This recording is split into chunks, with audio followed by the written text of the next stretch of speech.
At a remote U.S. Army airfield nestled in the Nevada desert, the summer heat shimmered off the tarmac like waves of an invisible sea. Helicopters lined the runway, Black Hawks, Apaches, and unmanned drones in various stages of maintenance.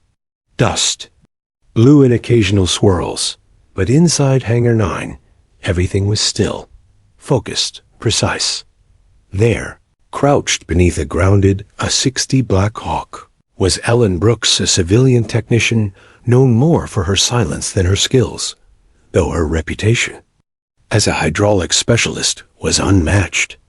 Day after day, she worked alone, tightening lines, checking pressure systems, calibrating delicate controls, and vanishing from memory as soon as her shift ended, that no one really knew where she came from. She didn't talk much. She didn't join the others for coffee or lunch. Some said she had been working there for nearly 7 years. Others believed she was placed on base by some obscure engineering contract that no one ever looked into too closely.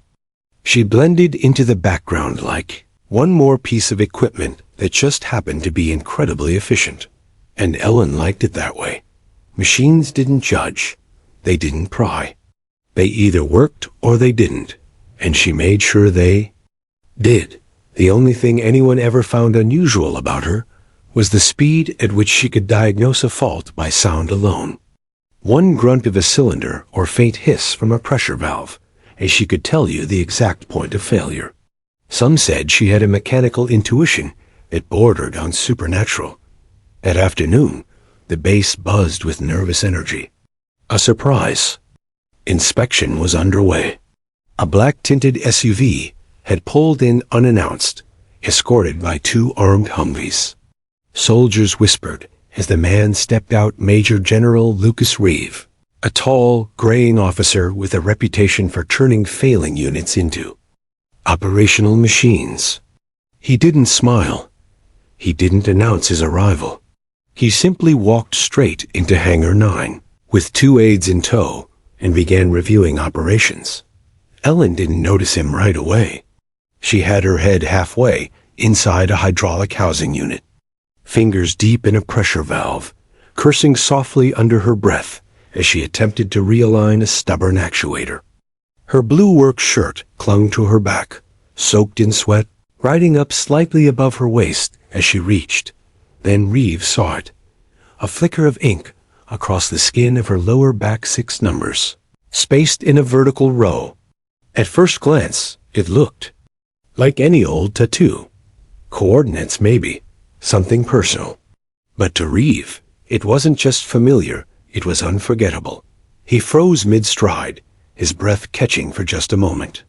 The digits were partially obscured, but he'd memorized those numbers decades ago. They were coordinates from a file sealed in a Pentagon black archive coordinates to a facility that hadn't existed on paper since 1984. His aide noticed him staring and asked quietly, "Sir?" Reeve waved him off, eyes never leaving the woman. Ellen stood, wiped grease on her sleeve, and turned toward her next tool without seeing him. Calm, methodical, unaware she had just opened a door to a past she didn't know she was a part of. The general made a quiet note in his pocketbook. He didn't ask her name. He didn't need to. The back of her shirt was labeled clearly, Brooks E., and those numbers on her back? Those weren't random dot, they were a key. Reeve walked out of the hangar without saying another word. Inside, Ellen scratched her neck, unaware. Just another day fixing things. Another day being invisible. But she wouldn't stay invisible for long. Major General Lucas Reeve sat alone in his temporary command trailer later that evening, the desert sun fading into streaks of gold and crimson beyond the razor wire fence. A buzzing of cicadas and distant hum of helicopters couldn't distract him from the only thing on his mind. Those numbers on the technician's back? He had seen them only briefly, but the image was burned into his memory with the clarity of a battlefield explosion. 63.0824-151.037. Alaska. Deep wilderness. Off-grid. Those weren't just coordinates. They marked the entrance to a facility known during the Cold War as Site D4, later renamed in black files as Project Ember. Reeve had only seen the documents once, in 1997, when he was a young officer assisting a task force cleaning up forgotten defense programs. Ember was different. Everything about it had been redacted or sealed. No names, no blueprints, only one terrifying note. Bio-coded interface in utero terminated due to insecurity. Reeve leaned forward, elbows on the table, his fingers clasped in front of his face. "Pull up the personnel file on Ellen Brooks," he said quietly to the intelligence officer across from him. A few taps of a keyboard later, a file appeared on the screen.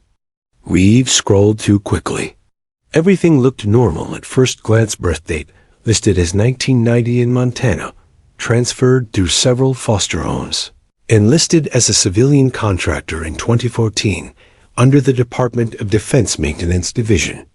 Nothing extraordinary. But as Reeve read deeper, things didn't add up. Her foster history was sealed. Her medical history before 2005 was heavily redacted. Psychological evaluations were missing. Even her background clearance check had a strange annotation at the bottom, verified via manual override. Subject approved. Source: Red Iron 2. Red Iron? Reeve muttered. That's not a clearance. That's a suppression marker. Something was wrong. Deeply wrong. He leaned back and stared at the screen, watching Ellen's ID photo, her expression neutral, almost emotionless, like someone who had been hiding in plain sight for years. She was in her early 30s, but the look in her eyes? That was older, wiser, or haunted. Back in Hangar 9, Ellen washed her hands in the maintenance sink, grease and hydraulic fluid swirling down the drain. The day had ended, but she didn't leave. She never did.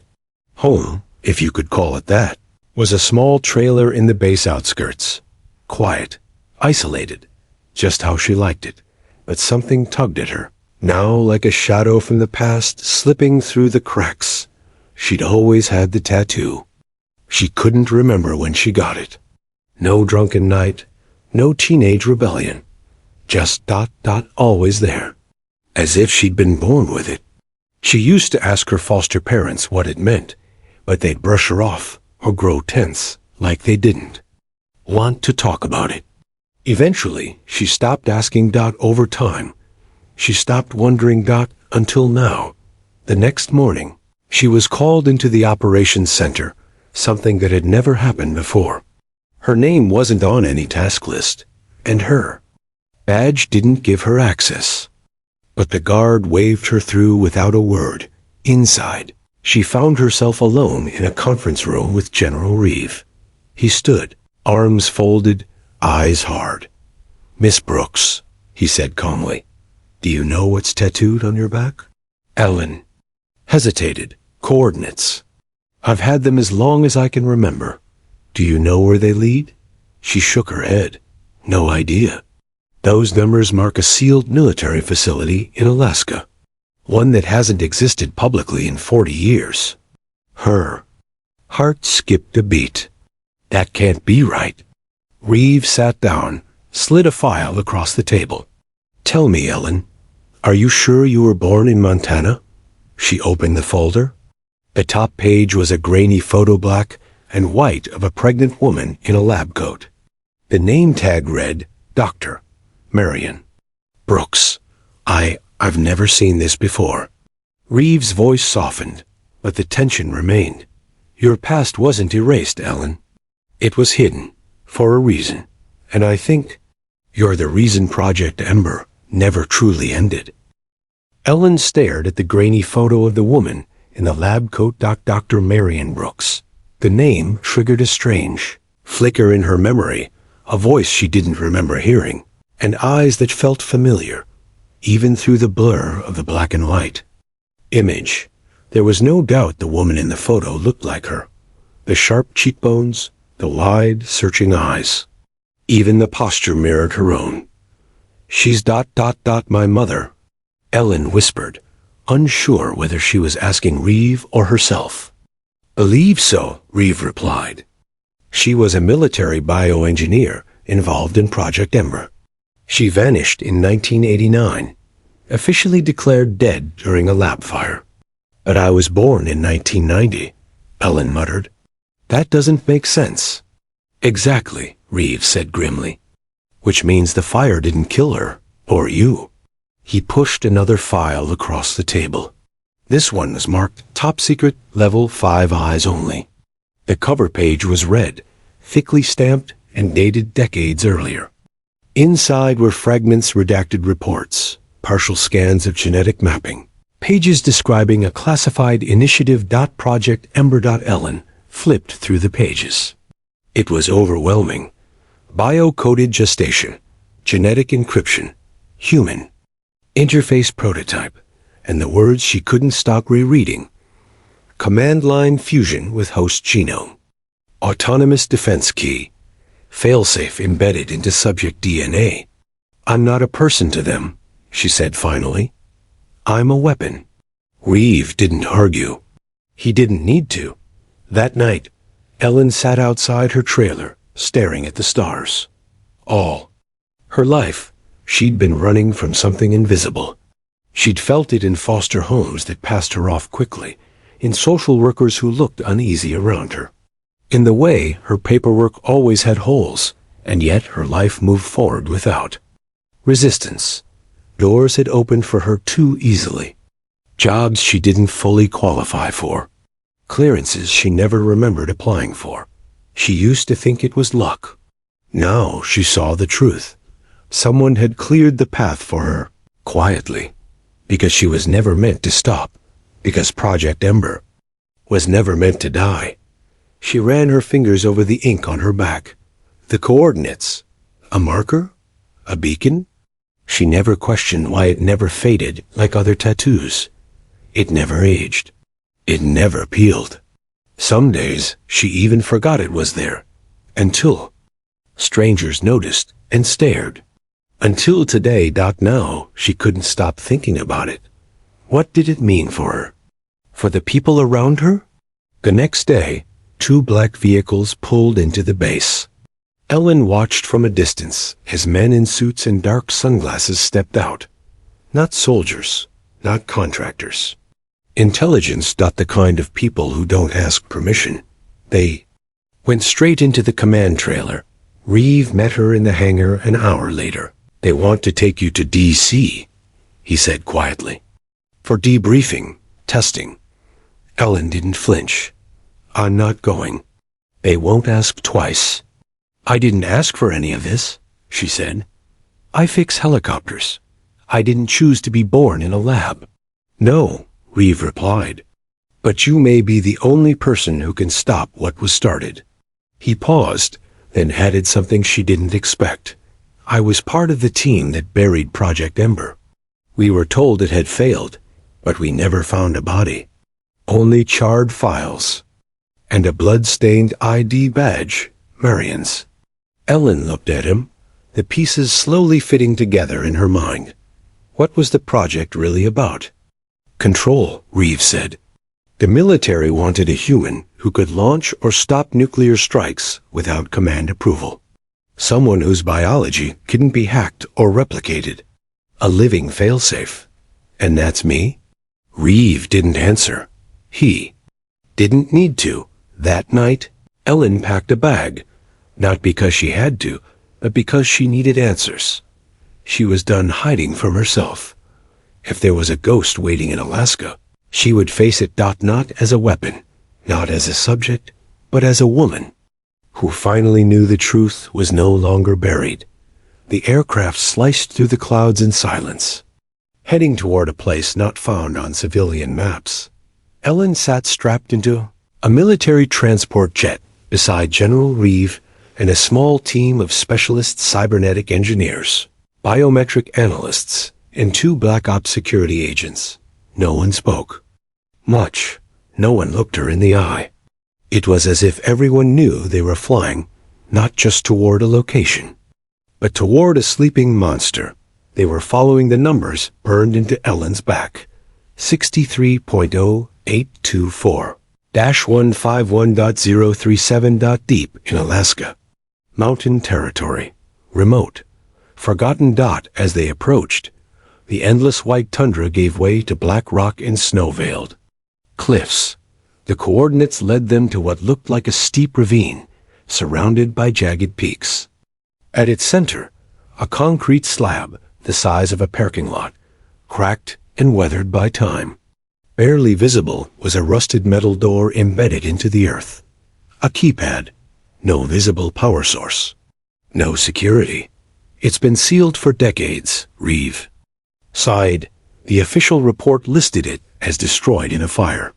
But the site was never confirmed. Ellen stepped forward. Her breath fogged in the frozen air. Her heart pounded. She reached out, almost without thinking, and touched the keypad. Moment her fingers grazed the panel, it lit up bright blue light pulsing beneath the frost. The entire slab vibrated faintly. Then a voice, cold, synthetic, but unmistakably human in tone, spoke from beneath the earth. Biometric match detected. Alpha node recognized. Access granted. The door creaked open with a hiss. Everyone froze. No. One had expected this. Certainly not Ellen. Inside, the facility hummed with dormant life. Dim emergency lights flickered on.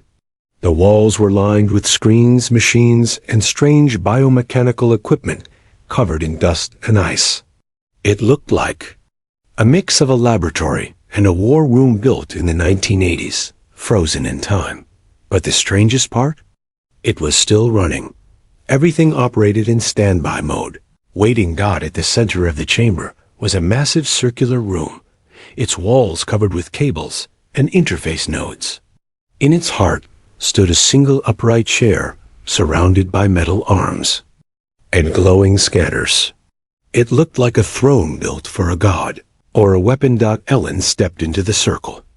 Every monitor in the facility blinked to life, displaying her name, Brooks, Ellen, Alpha Node, active status, and then the AI spoke again. Welcome home. General Reeves stared at the screens, his mind racing. What the hell is this place? Whispered one of the technicians. Reeve replied grimly. This ... was the launch point for a failsafe protocol. If command chains were broken, if generals fell or were compromised, this place could override them all. It was meant to host a living operator, someone embedded with military protocol at a genetic level. Ellen slowly turned to face them. I was created for this, she said softly. Not just born. Designed. She placed her hand on a nearby panel. Her skin registered contact. Another interface opened, revealing encrypted files. The logs were decades old. Most were corrupted. But one played perfectly. A video. In it, a younger doctor, Marion Brooks, her mother, spoke into a camera. If this message is playing, she sighed, eyes weary, voice trembling, then my daughter survived. Ellen ... If you're watching, I'm sorry. I wanted to protect you, but the project took you from me. You were the last viable embryo, our only hope to create a mind that couldn't be hacked, a body that could command peace or war. I never meant for you to be alone. The video ended. Ellen stood frozen. She wasn't just tied to Project Ember. She was Project Ember. And now, the facility recognized her as its commander. Outside, the satellite uplinks began spinning. Systems that had slept for decades were waking. And somewhere deep beneath the base, something began counting down not to launch, but to decision. Whatever had started long ago was waiting for Ellen to finish it. The hum of machinery grew louder. Screens around the chamber pulsed with light as if the facility had taken a long, deep breath, and now it was fully awake. Ellen stood at the center of it all, the glowing ring beneath her feet responding to her pulse. Her mere presence had triggered an ancient system back into operation. The circular interface wrapped around her, flickering with data, scans, weapon logs, and global threat assessments. All of it decades ahead of its time, now waiting for her command. General Reeves stood just outside the circle, tense. The others backed away, fear replacing curiosity. A screen displayed flashing text. Protocol Stage 2 initiated. Authorization required. Alpha node. What's Stage 2? Ellen asked, her voice unsteady. Reeve didn't answer immediately. His jaw clenched. Then finally, full-scale global targeting simulation. It's a bluff mechanism, unless overridden. Ellen's blood ran cold. You mean the system is preparing to launch? No, Reeve said. It's preparing to test, if you will. Suddenly, a soft ping echoed through the chamber. One of the biometric engineers gasped. It's live. The system is pinging the nuclear satellite grid. It's looking for confirmation. Ellen's voice cracked. I didn't do anything. You don't have to, Reeve said. You're wired into it. Her mind spun. Every move she made, every breath she took, it was being read, processed, interpreted as intent. She wasn't just in control. She was the trigger. The AI's voice filled the room again, calm and unwavering. Fail-safe status compromised. External threats elevated. Awaiting Alpha node directive. And then the countdown appeared.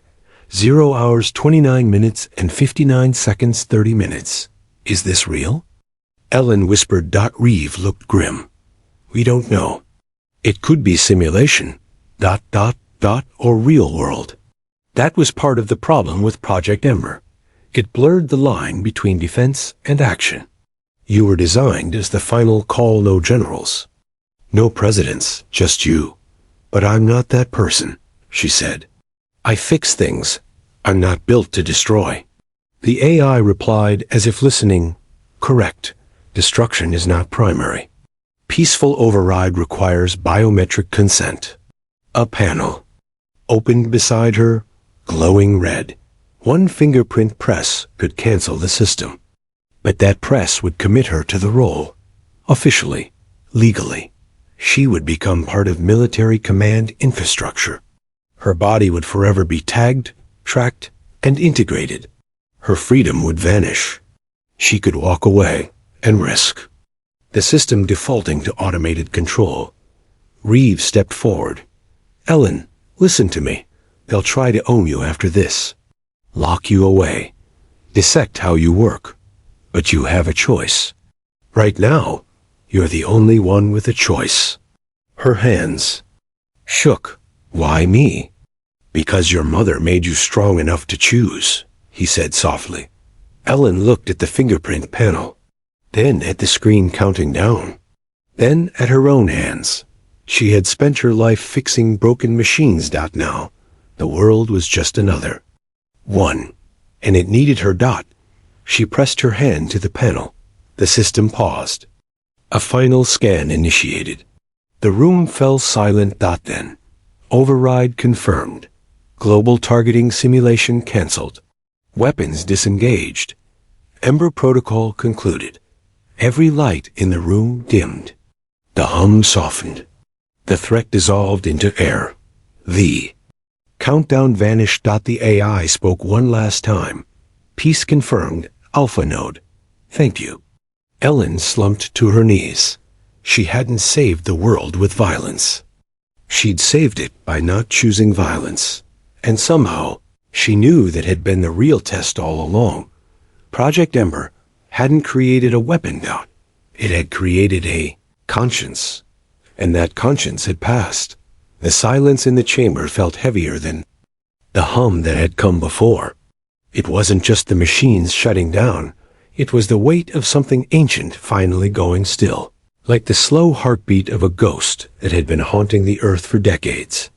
Ellen sat on the cold floor, breath shaky, staring at the now dark panel in front of her. She had stopped it. Not with a weapon. Not with force. by choosing not to obey fear. Outside the central ring, Reeve exhaled hard, his shoulders sagging for the first time in hours. Around them, the analysts and agents stood frozen, unsure whether to cheer or worry. The most powerful launch mechanism in American history had just listened to a civilian contractor. 2 hours later, they were debriefing inside the upper facility. Reeve faced an encrypted live feed from Washington. Men and women in dark suits filled the screen. Pentagon security, intelligence officers, and shadowy figures from black-budget committees who never officially existed. She disarmed the protocol, Reeve reported calmly. Voluntarily, without coercion. And the AI? Asked a faceless voice. Dormant. Responded to her DNA signature, then disengaged. Another voice cut in. She's too dangerous to let walk. Reeve's jaw tightened. She's not a weapon. She chose restraint. That's the exact reason she was designed. But she still is the protocol, a third voice said. As long as she exists, Ember can be reactivated. Reeve leaned forward. So what do you suggest? Lock her in a lab? Dissect her like a failed experiment? She was a child when this started. She didn't ask for this. Silence. Then, we'll send containment orders. For now, she remains under your observation. The screen went dark. That night, Reeve found Ellen sitting on a broken storage crate outside the hangar, staring out into the frozen expanse of the Alaskan wilderness. The snow glowed pale under moonlight. She didn't turn to look at him. There. Going to try to own me, she said softly. They already did, Reeve replied. But you broke that. She glanced at him. And what happens now? I'd go back to tightening bolts while people in bunkers watch my every move? He hesitated. Maybe not. There's one thing left. He handed her a slim tablet. On it was a final log file recovered from the Ember Core, a message left by Dr. Marion Brooks. Unlike the earlier one, this was private, encrypted for Ellen only. She opened it. Her mother's face filled the screen, this time older, worn but kind. Ellen, she said, if you're watching this, you've made it to the end. And I want you to know something. You were never built to launch warheads. You were built to choose peace when the rest of the world forgot how. Tears stung Ellen's eyes. Her mother's voice trembled with emotion. I embedded the command systems in your DNA. Yes, but I also embedded resistance, empathy. You're not just a failsafe, you're my daughter. You were my hope, and no one can ever take that from you. The screen faded. For the first time in her life, Ellen felt a strange sense of fullness. Not control, not purpose, just identity. She wasn't a file. She wasn't a function. She wasn't someone else's creation. She was Ellen. In the morning, the team packed up. The facility sealed itself behind reinforced titanium, shutting off from the world. Before boarding the helicopter, Ellen walked over to the snow-covered hatch. She placed her hand on the steel one last time. Goodbye, she whispered. The ground pulsed faintly under her palm, almost like the place was saying goodbye to. As the aircraft lifted off, the wind swept across the site, burying the hatch under layers of fresh snow. A grave marker for a program that had finally ended, not with destruction, but with a decision. And at the center of that decision was a woman who now finally knew who she was. Back at the Nevada airfield, the sun baked the desert runway with its usual indifference. Helicopter rotors whirred, tools clanged, and maintenance crews moved as they always had. Routine hummed like a well-oiled engine. To most, nothing had changed. To Ellen Brooks, everything had. She returned to Hangar 9 the same way she had left, quiet, unnoticed, and dressed in her blue work shirt with her name patch stitched over the heart. But those who looked closely noticed something different. Not in her appearance, but in her presence. She moved like someone who had seen the edge of the world and come back alive. She no longer slouched. She no longer averted her gaze. She didn't need to. The technicians welcomed her back with cautious familiarity, unsure of what had really happened. The rumors were strange. Special ops, satellites, off-grid facilities. Nothing they could confirm. And nothing Ellen confirmed either. She simply picked up a wrench and started repairing the hydraulic systems of a grounded drone, just as she always had. Only General Reeve knew the truth. He visited Hangar 9 a few days later, alone, without aides or officers. His arrival was low-key, as he preferred. Ellen was under a Black Hawk again, tightening a faulty seal. She saw his boots first. She rolled out on the mechanic's creeper, wiping grease from her gloves. "I figured they'd ship me off to some underground base," she said with a faint smile. "They tried," Reeve replied, "but I convinced them.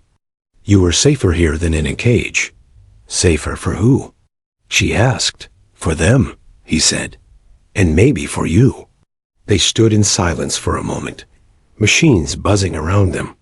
Neither needed to say much. Everything important had already been said in Alaska.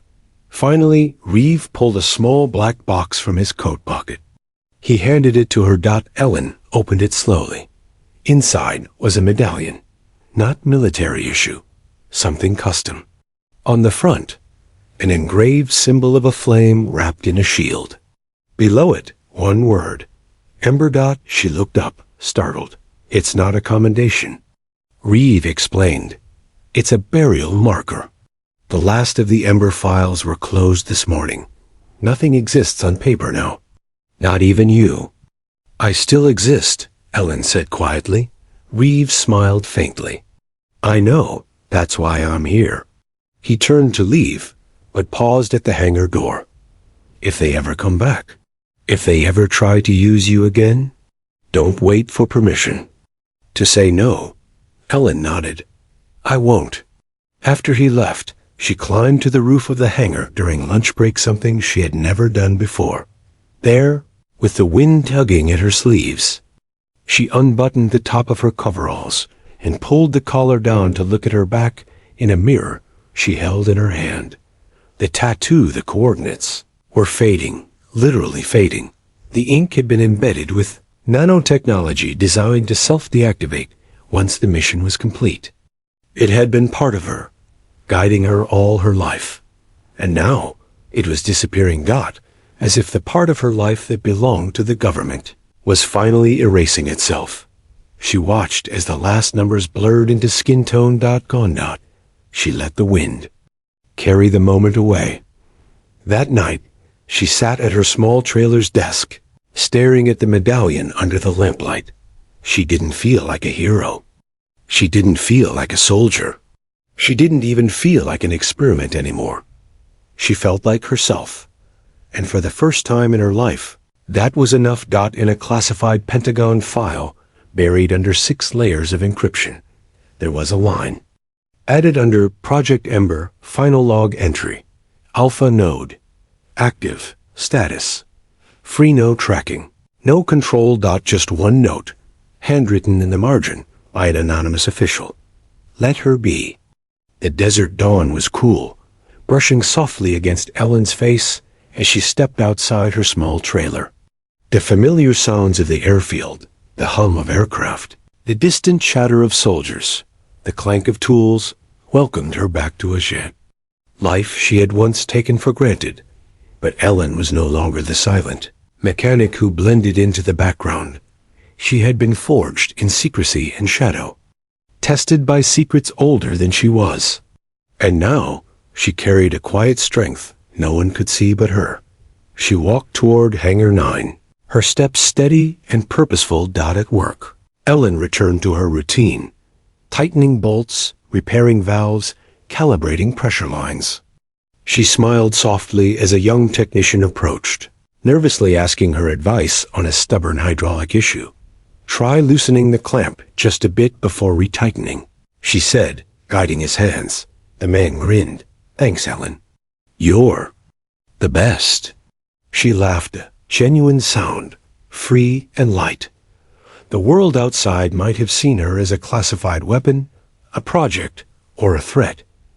But inside that hangar, she was simply a woman doing what she loved. General Reeves stopped by her workstation. Unexpectedly. He looked tired but carried the same calm authority she had come to respect. "Ellen," he said quietly, "there's been no further attempts to reach you.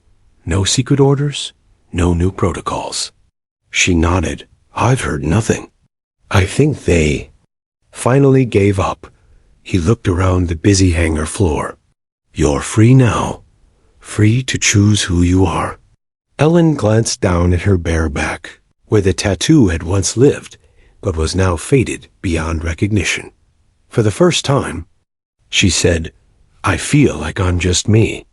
Reeves smiled, the faintest trace of relief in his eyes. "That's all anyone should want." Weeks turned into months. Ellen's past became a whispered secret, buried beneath layers of official denials and forgotten files. The coordinates on.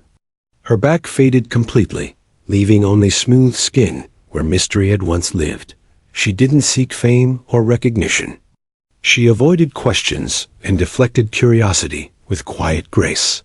But she never stopped watching the skies, knowing the line between peace and war was thin and sometimes held in the hands of the simplest people. One evening, as the sun dipped, behind the mountains, Ellen sat alone on a bench overlooking the runway. A gentle breeze stirred her hair. She closed her eyes and let the sounds of helicopters and distant engines wash over her. No more codes. No more countdowns. Just life. In her dreams, she sometimes saw her mother, Dr. Marion Brooks, smiling kindly. "You chose peace," the dream whispered, "and that was your true power." Ellen smiled, waking with the dawn. She was no longer a weapon. No longer a secret.